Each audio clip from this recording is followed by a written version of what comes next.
یقول، دعا آپ کی ہر وقت یہ ہونا چاہیے کہ رب زدنی علما، کہ پروردگار میرے علم میں اضافہ کرتا ہے. گویا علم کے اندر بھی درجات ہے، بڑھتا جائے گا برابر. اللہ تعالیٰ کی داد و دہیج کی انتہا نے یہ فرمایا یہ دعا کرنا چاہیے. اور اسی کی نسبت سے جب اللہ کے نبی صاحب کو یہ پوچھا جا رہا ہے تو ہم کس شمار میں ہیں؟ ہم کو تو ہم بے حساب لگاتار یہ ہونا چاہیے کہ ہم چاہیے پروردگار ہمیں علم دے، پروردگار ہمارا علم تو سچا علم بنا. آج اس گمراہی کی حالت کے دور میں جو ہر کی حالت علم کی شکل میں پیش کی جا رہی ہے، بنا اور سنوار کر پروردگار اس کے فریب سے کرنا. فرمایا باقی یاد رکھو کہ تمہارا ایک بہت بڑا دشمن ہے، کھلا دشمن ہے، ازل سے لے کر قیامت تک کے لیے تمہاری دشمنی کی بات کرے گا میدان معیشت میں. ایسا تمہارا اس سے غافل نہ ہونا، انہیں تمہاری خرابی ہے. جہاں ایسی بات آتی ہے وَلَقَدْ عَهِدْنَا، اور پھر بتایا تمہاری حیثیت میں معلوم ہے. عقل کو بہت تو دکھاؤ، زیادہ رکھو، اپنے نفسوں کو بہت بڑا نہ کرو، تواضع کے ساتھ اللہ کی بندگی کے ساتھ دھیرے دھیرے رکھو. وَلَقَدْ عَهِدْنَا،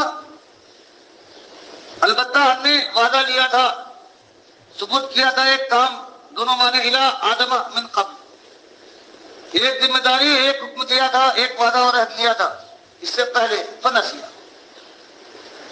تو تم انسان ہو، جانتے ہیں ہم نے تم کو عالم الغیب بے خطا نہیں بنایا ہے. ہم کو یہ معلوم ہے ہم نے تم کو بنایا ہے، تم خطا ہو.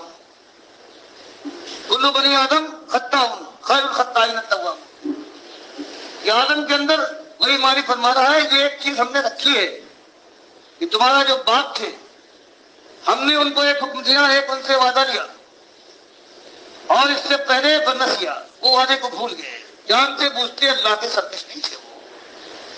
وہ بھول جانے والے ہوتے ہیں. وَلَمْ نَزِدْ لَهُ عَزْمًا، اور جب تمہارے بات میں ہم نے وہ عزم نہیں پایا کہ ایک بات کہنے کے بعد پھر ان کا ایسا حافظہ اور ان کا عزم ایسا مضبوط ہو کبھی ان سے بھول نہ ہو سکے، تو ہم تمہاری بھول کے اوپر بھی یہ نہ سمجھنا کہ ہم تمہیں کبھی معاف کرنے والے نہیں ہیں. ہم تو تمہاری فطرت میں ہم نے ایک بات رکھی ہے، بھولو لیکن ایسے بھولو کہ واپس آنے والے، یاد کرنے والے تمہاری بھول ہو. بھٹکو لیکن اس کے بعد بھٹکنے کے بعد پھر راستے پہ آ جاؤ، تواب بن جاؤ. اس کا قرآن میں فرمایا ہے کہ صحیح معنوں میں توابون ہوتے ہیں یہ جو مومن، سچے مومن جنہوں نے اللہ کے ہاتھ جان و مال کا فدا کر دیا ہے، وہ توابون. وہ ایسے لوگ ہیں کہ بار بار پرستتے، یہ نہیں کہ فرشتوں کی طرح سے ان کی فطرت میں گناہ کی کوئی چیز نہ رکھی جائے، ان سے غلطی ہو سکتی ہے. اور اس کے بعد فرمایا کہ غلطی کیوں ہوتی ہے، وہی جو اس وقت تمہارے باپ کو بھٹکانے والا تھا قیامت تک تمہارے ساتھ لگا ہوا ہے. اس لیے اس سے بہت ہوشیار، اس کی کوشش تو یہ ہے کہ تم کو صحیح راستے سے ہٹا کر جہنم کے ایندھن بنوا دے. اور اس لیے عزم کے ساتھ کوشش کرو کہ اس کے داؤ پیچ سے نکل جاؤ، اس کے انجر جو تم پر پھینکے جائے اس سے بس نکلنے کے لیے ہاتھ پیر مارو. وہ واقعہ یاد دلا، جہاں ایسا موقع آتا ہے مالک یاد دلاتا ہے، ہوشیار یہ شیطان تمہارے پیچھے لگا ہوا ہے، تمہاری ہاتھ میں ہے، تمہاری راہ مانے گا. یہ ایسا اتنا بڑا ٹھگ ہے کہ اس کے جو اندازے ہیں، جس کے انداز ہیں، ان کو سمجھنا، ان سے بچ نکلنا بڑا مشکل ہے. تب انسان ہوشیار نہ رہے.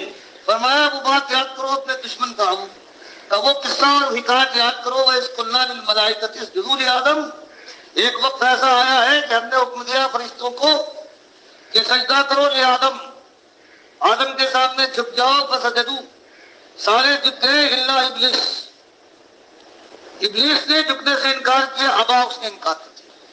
یہاں بہت سی باتیں پیدا ہوتی ہیں کہ فرشتوں کو کیوں کہا گیا کہ ان کے سامنے جھک جاؤ. اللہ نے اس کی تشریح نہیں فرمائی. اصلی مطلب قرآن کے اندر صاف واضح اللہ نے فرمایا، اللہ کے نبی صلی اللہ علیہ وسلم نے ایسی واضح تشریح نہیں فرمائی، متشابہات میں سے رکھا ہے. تو ہم اس کو جو اللہ نے فرمایا ہے اس کو مانیں گے. باقی کیوں کیسے یہ ہمیں معلوم نہیں ہے، ہم اس کو جیسے ہے کیفیت معلوم کیے بغیر اس کو مانتے ہیں. دوسری بات یہ کیسے پہنچ گیا فرشتوں، اللہ جانتا ہے. کیا معاملہ پیش آیا آج کل یا قصے کہانی یا اسرائیلیات سے جو لوگوں نے لیا ہے وہ بات سن، اس کو مالک نے جیسے چھوڑ دیا ہے اللہ کے رسول کا سامنے، اس کی تہذیب مناسب نہیں سمجھی ہے اللہ کے حکم سے، اس کو وہی رہنا چاہیے. اس سے آگے بڑھنے کہ اگر کوئی ہمت کرتا ہے تو اس کے دل میں ذائقہ ہے۔ اور اگر آپ کو یہ سن کر تعجب ہوگا